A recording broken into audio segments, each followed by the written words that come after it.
The All Elite Podcast. Covering all the latest news and results from the AEW. Wait a minute. Sean Spears? Oh, God! Spears with a chair shot right to the side of the head of Cody. This is pro wrestling analysis as you've never heard before. Deathly Hallows! Might be it. 1, 2, 3, Kasabian! Coming to you every single week. So without any further delay, let's go all in and get the show started right now. What is going on, guys? Welcome to the All Elite Podcast, exclusively here on the WWE Podcast. My name is Jeff Johnson. I am your host. We are going to break down AEW Dynamite from this week and also give a little bit of news going around in the world of, I guess, the elite world of all elite wrestling. Before we get started, though, I want to make sure you guys have checked out Matt and Chris's shows from earlier this week. Matt dropped a breakdown of Monday Night Raw, and Chris dropped his great breakdown of NXT. I've listened to both shows. I am new to the podcast, but I've listened to both of them, and both shows are incredible. I really enjoy them. They are great listens. So if you guys have not checked out those, make sure you guys download those episodes and listen to them. Remember, guys, to subscribe to the WWE Podcast on all of your podcasting platforms, whether it be Stitcher, Spotify, Apple Podcast, Pandora, wherever you guys get all your podcasting platforms, you guys can subscribe to the WWE Podcast. So make sure you guys do that, and also check out Chris and Matt's shows. They're really good. All right, guys, let's get into it. Before we get into AEW Dynamite, though, let's get into a couple of news items going around. One of the big things going on that dropped earlier today, is it earlier today or yesterday as we're recording this, is that MJF was doing a meet and greet signing and actually gave the finger to a 7-year-old.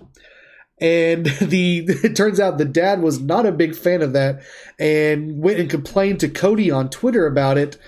And Cody replied and said that they were going to pretty much give them a VIP treatment of a future show that they're, in a town that they're close, they live in. I don't know. Like, I see what the issue is. I mean, it is a 7-year-old kid, and you kind of got to take certain things, and certain things you do, certain things you don't do towards a 7-year-old, especially with something like professional wrestling. But you got to realize what and who MJF is, what kind of character he is, the way he presents himself out in public, in front of a camera, inside of a ring. He is in character all the time, no matter what he is doing. I think this is fine. I know if it was my 7-year-old, I would have laughed it off, and I would have, maybe that's the time you explain to your kid, hey, it's a work. And, this guy is being a character and being a heel, for lack of a better term, I guess. And you got to explain it to him. So I don't think I personally would have went and complained about it. I think I'd have kind of laughed it off, but I could see how the dad would get upset about it.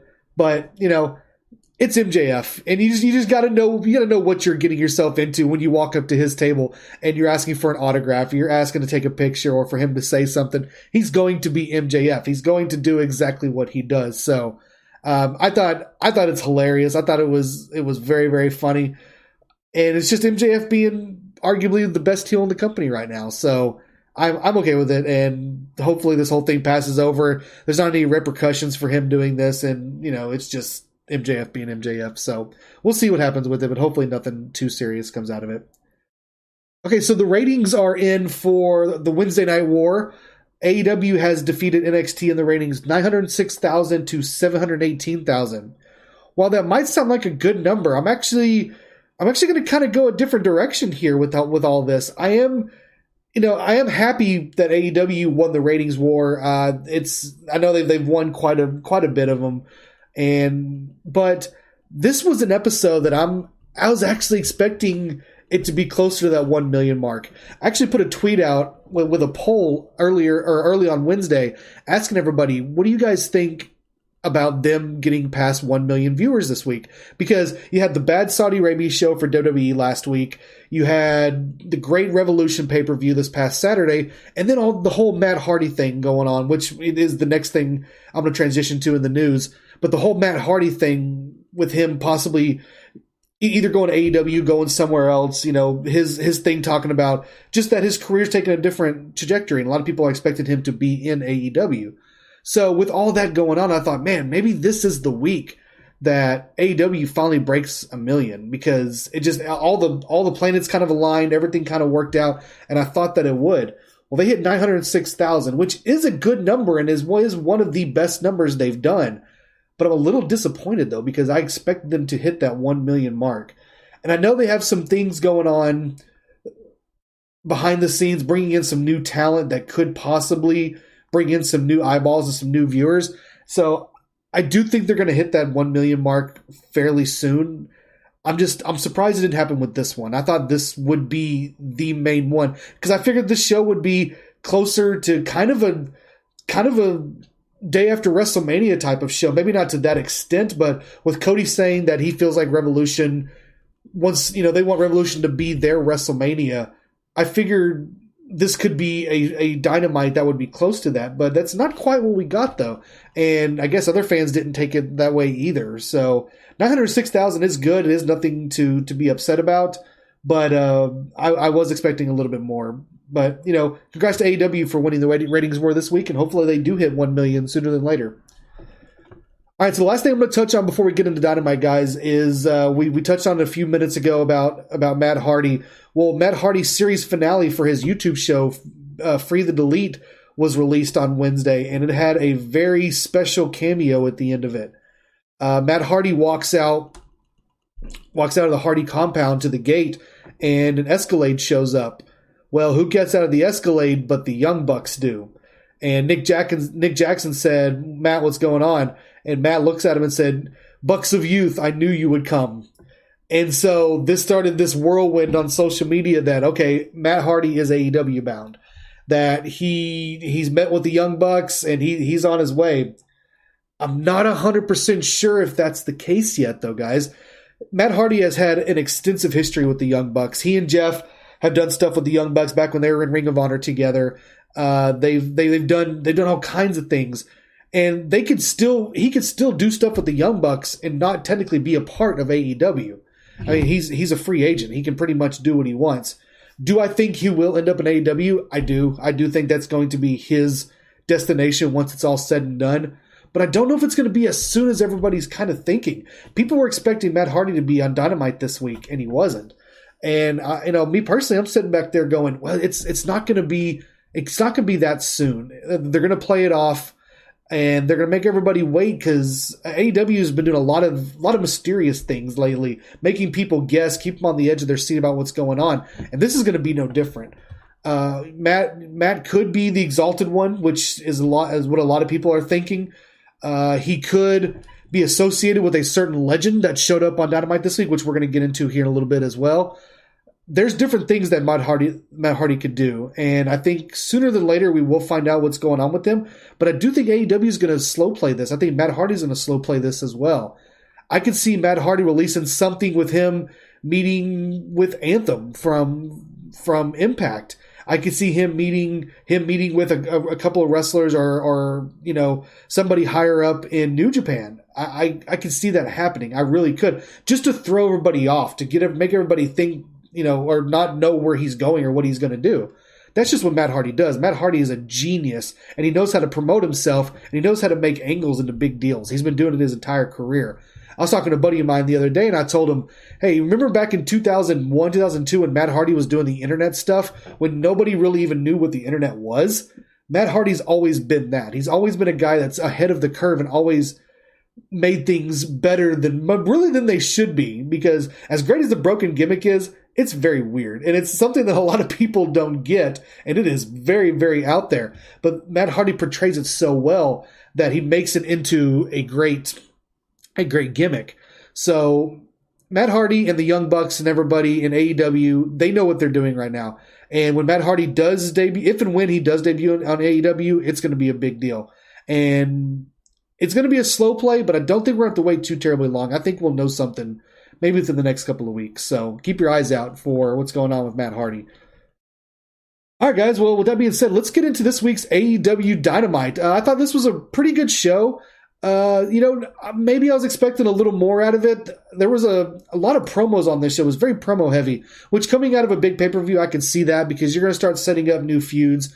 You're going to be setting up new teams, as we saw, all kinds of things.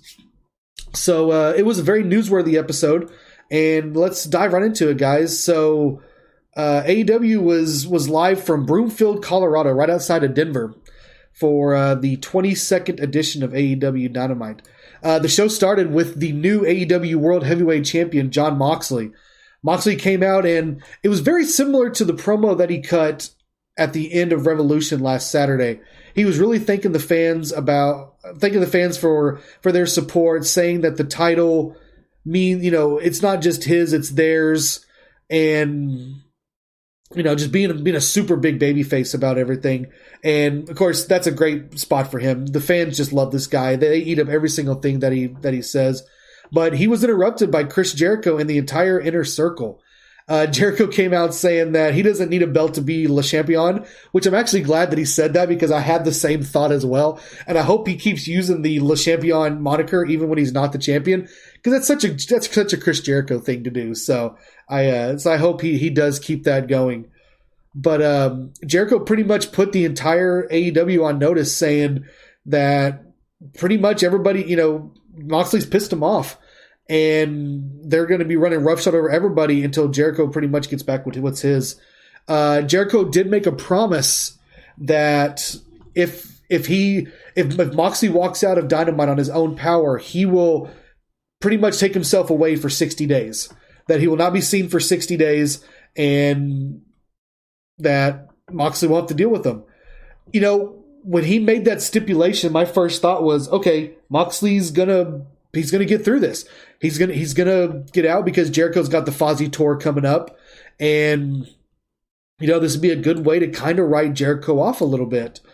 But we'll get into exactly what happened in the main event a little bit later. But when Jericho threw that out there, that was kind of my first thought, was that, okay, well, maybe Jericho's gonna take a little time off. So going to the main event, that's the mindset that I had. But it was a great promo by both guys. I really enjoyed it. Jericho's still at the top of his game. Moxley's doing a great job as the champion. He's a big baby face. He's got so much support from the crowd. I thought this was really good. I thought this was a very, very good promo by two of the best. And especially Jericho. Jericho showing just how good he really is, man. One of the best in the world. All right, so after that, we got an 8-man tag team match between SoCal Uncensored and Colt Cabana versus the Dark Order, which consisted of Evil Uno, Stu Grayson, John Silver, and Alex Reynolds. It was good to see Colt Cabana again. I had read earlier this week that he had signed a full-time contract with AEW, which is great because Colt Cabana is a guy that he's worked from the ground up to get to where he's at. He's, you can say what you want. You can say what you want about the whole controversy with him and CM Punk and the podcast back in 2014. Yeah, it is what it is. And, there's a lot of people that are Team Punk, a lot of people that are Team Cabana about the whole thing. It's a situation we could talk about another time, but seeing Colt Cabana in a ring is great because I've been a fan of his podcast since not long after it launched, and I've been following forever. Honestly, guys, I haven't seen him in the ring a lot. I've seen a little bit of Ring of Honor stuff, but not really much. So seeing him in a ring in AEW, I was very, very happy. And pairing him with SoCal Uncensored was great too because I love SCU. And, we talked about the Dark Order during the Revolution post-show a couple days ago, where they're kind of on the top of the news when it comes to AEW because of this whole Exalted thing. And everybody's wondering, who is the Exalted one? And there's some names being thrown out there. The aforementioned Matt Hardy is one of them. I know Brody Lee, the former Harper, is another name. Christopher Daniels is in this, is a name that people are throwing out there. So, the Dark Order is really starting to gain some traction with this. And if the reveal of the Exalted one ends up being as big as everybody makes it out to be, it's going to be a big deal for the Dark Order. So this is a good match between all four guys. And one thing that I wanted to point out about this match is how great the hot tag is from Frankie Kazarian. Frankie Kazarian has one of the best hot tags in wrestling today. Just the way he flies around the ring, his timing, his strikes on everybody is just top notch, man. Frankie Kazarian is an amazing, amazing worker. And I know he's getting up there in age a little bit, but he's still doing some of the best stuff of his career. When he joined AEW, you could tell it really revitalized his career quite a bit. And showing his athleticism on these hot tags what really stands out for me. He got the hot tag and everything kind of started falling apart. Well, then, so Colt Cabana tagged in and was able to hit the Chicago Skyline Slam, which is pretty much Cabana standing on the top rope with the guy on his shoulders and a fireman's carry. And then he drops the guy off of his shoulder, sternum first on the top turnbuckle. It looks very painful. And then Cabana hits his running Superman pin. That was very impressive. I've never seen him or anybody do something like that before. But it was very impressive and got the win for SoCal Uncensored and Colt Cabana. And I thought this was a really good match. It's very action-packed. It was very fast-paced. The Dark Order, even though they are kind of on the top of the news thing, they're still not quite taken as a strong threat yet. At least not in the minds of what I've heard of a lot of AEW fans. I think they're getting there, but I think it's still going to take a bit, and them bringing the Exalted One is going to help out a lot. It's going to take a little more. I like their gimmick. I like some of the stuff that they do, but they haven't had that moment yet that really makes them into a huge threat. But I do think that's going to change once the Exalted One, presents himself. And speaking of that, after the match, Evo Uno got on the mic and said that the Exalted One is not going to be happy about this, and when he gets there, heads will roll. Which is kind of what I was just saying, is that I feel like the Dark Order is going to take a big step once the Exalted One does reveal himself, which I think is going to be very, very soon, which in the next couple of weeks. So be ready, guys. Be ready, guys, for a lot of Dark Order going forward, because they're going to be a big, integral part of Dynamite, especially once the Exalted One gets there. But overall, I thought this was a good match. I really enjoyed it. All right, so after this, we got a women's division match between Big Swole and Leva Bates. There wasn't really a whole lot to this match. It was pretty much a showcase match for Big Swole. Leva Bates, I don't like the J word, so I'm not going to say the J word, but her and Peter Avalon have pretty much got into a point where they're enhancement talent. They're the ones putting over the up-and-coming talent. Big Swole is probably going to be the next one to go against Nyla Rose, and I think the match will be okay. I think, it's going to be more of a strength against strength than more than Nyla Rose versus Chris Statlander was. Statlander has, a little more, what's the word? A little more pizzazz, I guess, than Big Swole does. Big Swole's just mostly strength, and she's ridiculously strong. So she's going to be able to match Nyla Rose strength for strength. So I think it'll be a good match. But the match here was just pretty much a showcase match for Big Swole to get her ready, because I figured that match with Nyla Rose is coming up very, very soon. So after this, we got a video package showing MJF's win over Cody at Revolution. I thought it was a great match. I know some people kind of didn't like it, but I thought it was great storytelling, and I loved it. I thought it was an absolutely great match, and I think the right person went over. I would have picked MJF to go over in that match too, just to kind of continue the storyline. So I really enjoyed, I enjoyed the match from Revolution a lot. Let's see. All right, so Cody comes out to cut a promo, and he is pretty much just talking about the match and how he's sorry for the loss and everything. Well, not long into his promo, he is cut off by some music we've never heard before, and they show the ramp and show the screen, and Jake the Snake Roberts' name shows up, and as soon as his name shows up, the crowd goes nuts, and Jake comes out looking great. Jake looks like he is the healthiest he's been in a really long time. He walks down to the ring, and when he comes to the ring, you're sitting there thinking, all right, here comes the legend to give the pep talk to Cody, to show Cody, hey, don't give up, keep your head up, and you'll get to where you're going, and eventually, you'll get your hands on MJF and stuff like that. Well, that is not what we got. That's not what we got at all. Jake Roberts cut a promo on Cody. He cut a Jake Roberts promo on Cody, and it was very, very good. A couple of the highlights of it, he pretty much told Cody he's tired of listening to him cry about certain things, and he's not there to praise Cody, he's there to slay him. And, that kind of caught myself and the crowd, kind of caught us off guard. We weren't expecting that. Jake said that it's been 20 years for him to get clean and sober, and he's finally got it. And he's back in the world of wrestling. And if somebody thinks that he's just going to play nice, then they don't know who Jake Roberts is. They got another thing coming. The main thing out of this is that he said that he has a client that he wants to face Cody. And that got everybody thinking, okay, well, it's kind of another mystery angle. Who is this client that Jake Roberts has? Roberts took a shot at Arn Anderson, calling him a one-trick pony, which I thought was good because, that's going to make an interaction between Roberts and Arn Anderson probably during this match mean a little more because Roberts is making it personal. I thought this was a really, really good promo. This is, we haven't seen Jake Roberts in this type of environment in a long time, but I thought he looked very comfortable out there. It was a great, great promo. And at the end of it, Roberts told Cody, he's not here in AEW to take the whole pie. He's here just to take Cody's share. So obviously Jake Roberts is eyeing Cody.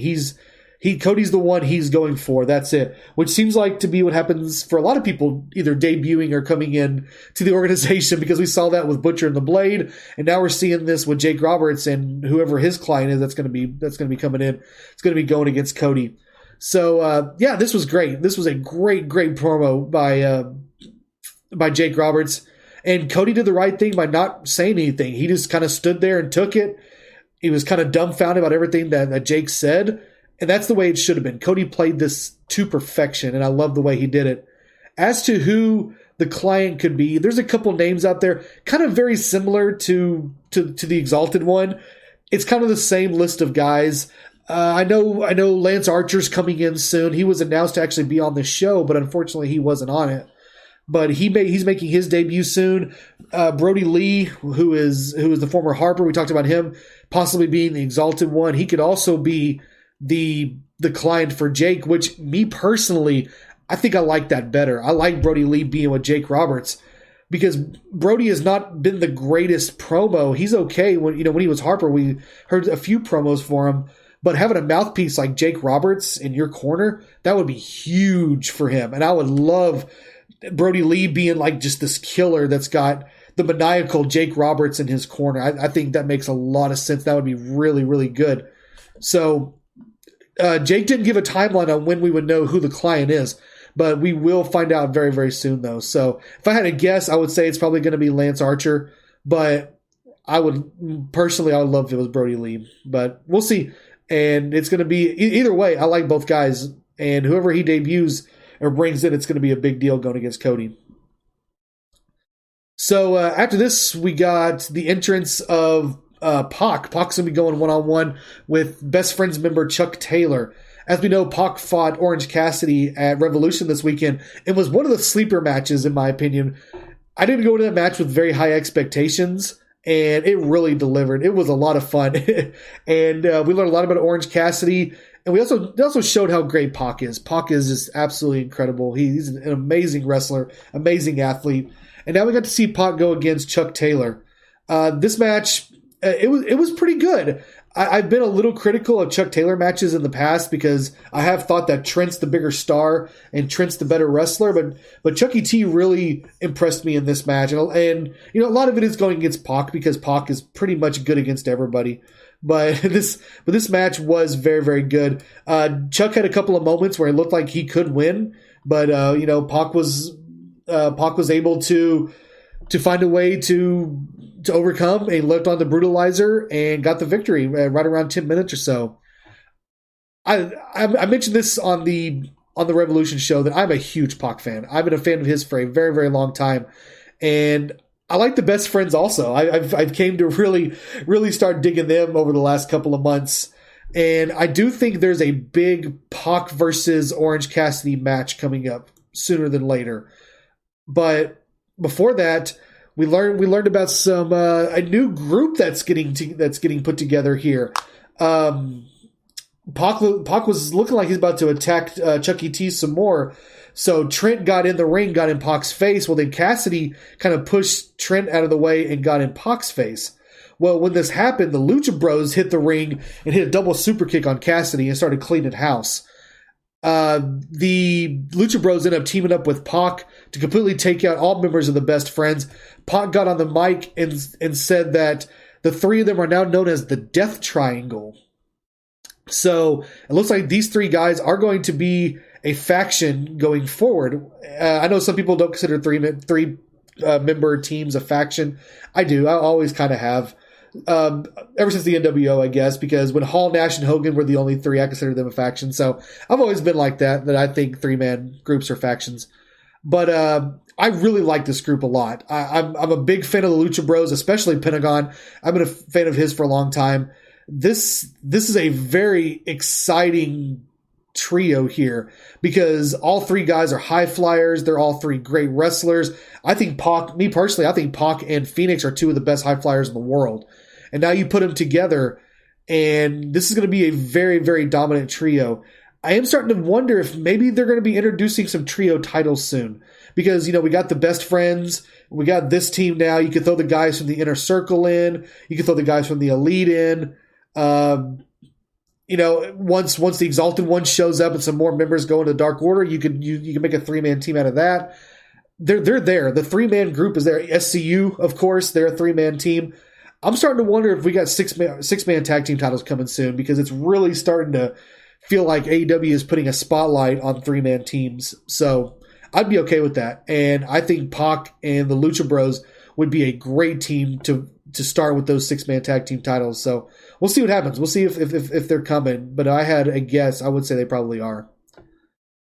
All right, so after this, we got technically the Dynamite in-ring debut of Jake Hager, where Jake Hager went one-on-one with QT Marshall. If you've seen a QT Marshall match in the past, you've kind of seen what this type of match was. He's very fun to watch, but he's kind of that big-time underdog where he gets his moves in and the crowd goes nuts for it. But eventually the guy that he's fighting gets the best of him and wins the match. And that's pretty much what we got here. The match didn't go long, but Hager ended up winning with the standing arm triangle. And then after the match, he started holding it on too long. And then that made Dustin get in the ring, which led to Santana Ortiz getting into the ring.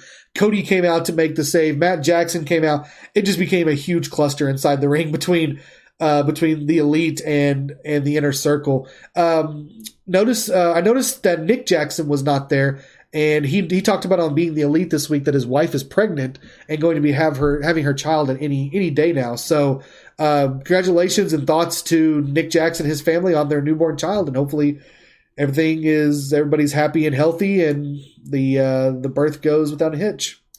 But back to Dynamite. This ended up becoming a pretty nice brawl between both teams. But Heyman Paige came out and the crowd went nuts when he did. This guy, man, you saw it at Revolution, and tonight was the same way. Heyman Paige is absolutely over with the crowd.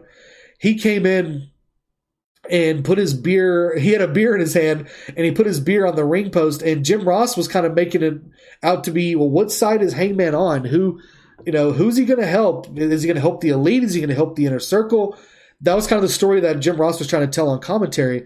Well, Heyman puts the beer down and attacks the Inner Circle, and he starts knocking down Santana and Ortiz, and he looked great, and he got a huge pop for it. He ended up hitting the buckshot lariat on Hager, and Hager sold this lariat great, and I thought it was a very, very impressive move. So the Inner Circle bails, but the newsworthy thing to come out of this is that after it happened, Matt Jackson started talking to Paige. Paige turned around and gave him the finger and then jumped out of the ring. And Matt ended up grabbing like 6 or 7 beers from fans. Not Matt, I'm sorry. Heyman Paige ended up grabbing 6 or 7 beers from some fans around the ring and walks to the back. But obviously there's still a lot of issues here between Heyman Paige and the Young Bucks. And this is even a little more than we saw at Revolution, because Heyman didn't really do anything negative towards the Bucks, especially post-match. And the one thing that we saw is that he was going to potentially attack Cody. But this one, I mean, he was straightforward. I mean, he walked right up to Matt Jackson, put the middle finger in his face, and then walked away. So they are not hiding anything that there's issues between Hangman and the Elite, and especially the Young Bucks. So we'll see where this goes. This is still one of the big mysteries of AEW is that where does Heyman Paige stand? Is he part of the Elite? Is it just him and Kenny? Does he have alternative motives? Which obviously from the tease we saw at Revolution, he does have alternative motives. But what is exactly his game plan? Like where is he going? What is he going to do? I don't know. I'm kind of surprised it's went this far and this long. I thought we'd kind of know something by now, but we don't. And it makes for a better story. So we'll see where Heyman goes. I think it's another one of those things I've said this quite a few times. I think this is something we're going to know sooner than later, especially probably by Double or Nothing. I think we're going to know exactly where Heyman Paige lies. So after this, we got a pre-taped promo by MJF. MJF talked about defeating Cody and how this was the final chapter of Cody's little odyssey. It was funny that Wardlow was standing behind MJF as he was cutting this promo. MJF said, "Oh, it's starting to get hot in here." And Wardlow helped MJF take off his jacket, and MJF had a shirt on that said, "I pinned Cody." And so it was such an MJF moment, and this is a great promo by him.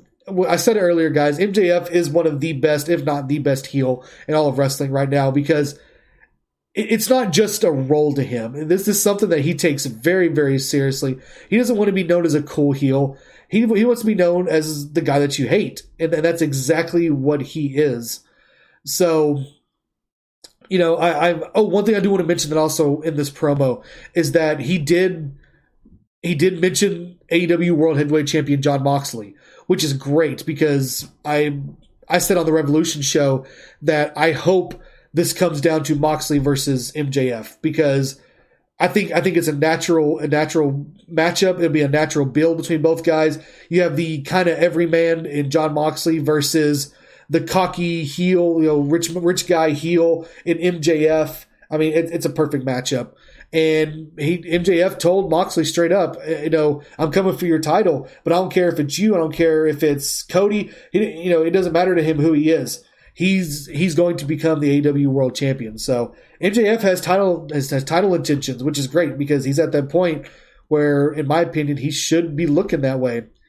I don't know if Moxley is going to be his next feud particularly, but if it's not him, I don't know who it's going to be because since Cody's going to be moving on to Jake Roberts and whoever his client is, then I think it's kind of it's time for MJF to move on too. I do wish that this feud was going to go on a little bit longer, but it looks like they are going to get away from it. But they could always MJF versus Cody is going to be that natural feud that you can do at any time. If you need something for Cody to do, something for MJF to do, you throw them together and you let them feud for a couple months, and you can do that probably for the rest of their careers. That they're just both in that spot and they both have that type of chemistry together. So, it's okay that they go do other things. Excuse me, I couldn't talk there. It'd be okay if they went and did other things for the time being. So we'll see where they go with MJF. He's definitely up there in that title contention now. So him and Moxley could definitely be a possibility. All right, so it's main event time, guys. The main event of this show is Chris Jericho and Sammy Guevara versus Darby Allin and AEW World Heavyweight Champion Jon Moxley. This is a great matchup with, the veterans teaming with the upstart, really over young guys, I guess, for lack of a better term. Because Darby Allin is an absolute star right now. The crowd is going nuts for this guy. You see fans everywhere dressed in the face paint. You see, people just going absolutely crazy for this guy. And it's awesome because this is a legitimate star that AEW has made themselves. And that was the big question about AEW for the longest time is, are they going to be able to make new stars? And Darby Allin is a great example. So is Sammy Guevara. Sammy Guevara has become one of those heels that you love to hate because of his selling ability, his cockiness, the way he is in the ring. Sammy Guevara has become a big star also. And a lot of that has to do in my opinion, with the Inner Circle and Chris Jericho also. They've given him a great rub. But Sammy has definitely taken it and run with it. He's became one of the bigger heels and bigger stars in AEW. So this was a fun tag team matchup, especially with the way both teams are. So before the match got started, Moxley was coming to the ring, and Moxley got jumped by a couple of guys in AEW hoodies and masks, and they took him off, and it turns out to be the Inner Circle, and they completely beat down Moxley in the corridor.